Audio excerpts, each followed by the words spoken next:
আসসালামু আলাইকুম রহমতুল্লাহ। প্রিয় দর্শক, ইয়া কাজিয়াল হাজাত 65 বার পড়লে কি হয়? হ্যাঁ প্রিয় দর্শক, অত্যন্ত গুরুত্বপূর্ণ এবং দামি একটি আমল আজকে আপনাদের সাথে শেয়ার করতে যাচ্ছি।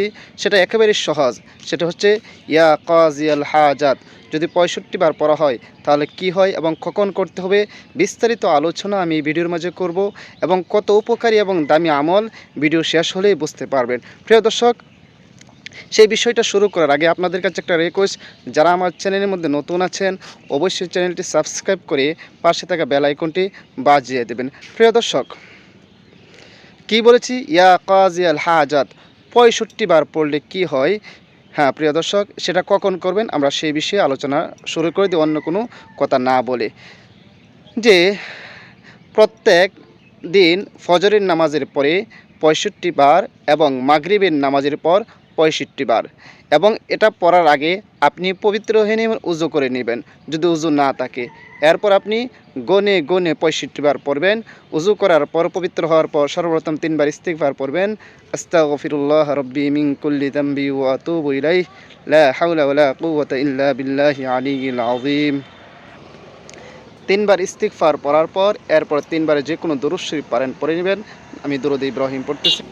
আল্লাহুম্মা সাল্লি আলা মুহাম্মাদ ওয়া আলা আলি মুহাম্মাদ কামা সাল্লাইতা আলা ইব্রাহিম ওয়া আলা আলি ইব্রাহিম ইন্নাকা হামিদুম মাজিদ।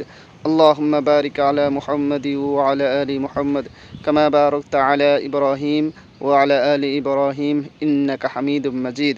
এরকমভাবে 3 বার ইস্তিগফার এবং 3 বার দরুদ শরীফ পড়ার পর এরপরে হাতে গুনে গুনে বা তসবিহ দানা গুনে বা ডিজিটাল তসবিহ নিয়ে পড়বেন, ইয়া কাজিয়াল হাজাত, ইয়া কাজিয়াল হাজাত, ইয়া কাজিয়াল হাজাত।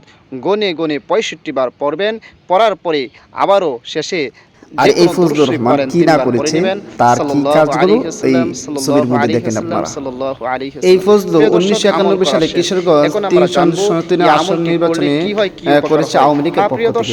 1996 সালে কিশোরগঞ্জ 5 সংসদীয় আসন নির্বাচন করেছে স্বতন্ত্র পার্টি থেকে। 2001 সালে কিশোরগঞ্জ 5 সংসদীয় আসন নির্বাচন করেছে কৃষক শ্রমিক জনতা লীগের পক্ষ থেকে। 2008 সালে কিশোরগঞ্জ 4 সংসদীয় আসন নির্বাচন করেছে বিএনপির পক্ষ থেকে। দুনিয়ার কেউ আপনাকে কোনো টাকা পয়সা দিতেছে না, অথবা আপনি অনেক অভাবের মধ্যে পড়ে গিয়েছেন, কোথাও টাকা পাচ্ছেন না। এই আমলটি আপনি নিয়মিত করতে থাকেন। এই আমলটি যদি প্রতিদিন ফজর এবং মাগরিবের পর পড়েন, ইনশাআল্লাহ ফলাফল অতি দ্রুতই পেয়ে যাবেন। প্রিয় দর্শক, এটা একটি পরীক্ষিত আমল, যারাই করেছে তারাই ফল পেয়েছে। আপনি যদি আমলটি আল্লাহর উপর পূর্ণ আস্থা রেখে করতে পারেন, ইনশাআল্লাহ আপনিও ফলাফল পাবেন, আপনিও সেটার ফল পেয়ে যাবেন। এই জন্য ভিডিওটা নিজে আমল করবেন প্রতিদিন এবং ভিডিওটা বেশি করে শেয়ার করে দিবেন, যেন সবাই আমল করতে পারে এবং সবাই নিজেদের অভাব দূর করতে পারে, নিজেদের প্রয়োজন দূর করতে পারে। নিজেদের প্রয়োজন যত কিছুই প্রয়োজন হোক না কেন, আপনি যদি এই দোয়াটা করতে পারেন নিয়মিত, ইনশাআল্লাহ আপনার প্রয়োজন সব মিটে যাবে। হ্যাঁ প্রিয় দর্শক, ইয়া কাজিয়াল হাজাত অর্থাৎ আপনারা জানেনই, ইয়া কাজিয়াল হাজাত, হে হাজত পূরণকারী, অর্থাৎ দুনিয়ার কেউ আপনার হাজত পূরণ করতে পারবে না, দুনিয়ার কেউ আপনার প্রয়োজন মেটাতে পারবে না। একমাত্র আপনার প্রয়োজনের হাজত মেটাতে পারবে মহান আল্লাহ পাক রব্বুল আলামিনের কাছে। এই জন্য ইয়া কাজিয়াল হাজাত যদি পড়তে পারেন আপনার প্রয়োজন ইনশাআল্লাহ মিটে যাবে।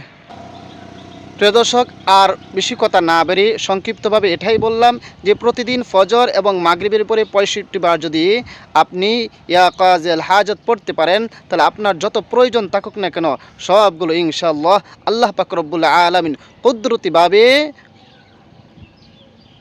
সেগুলো পূরণ করে দিবেন, আপনার হাজতগুলো সমাধান করে দেবেন ইনশাআল্লাহ। সবাইকে অসংখ্য ধন্যবাদ ভিডিওটি দেখার জন্য। আসসালামু আলাইকুম রহমতুল্লাহ।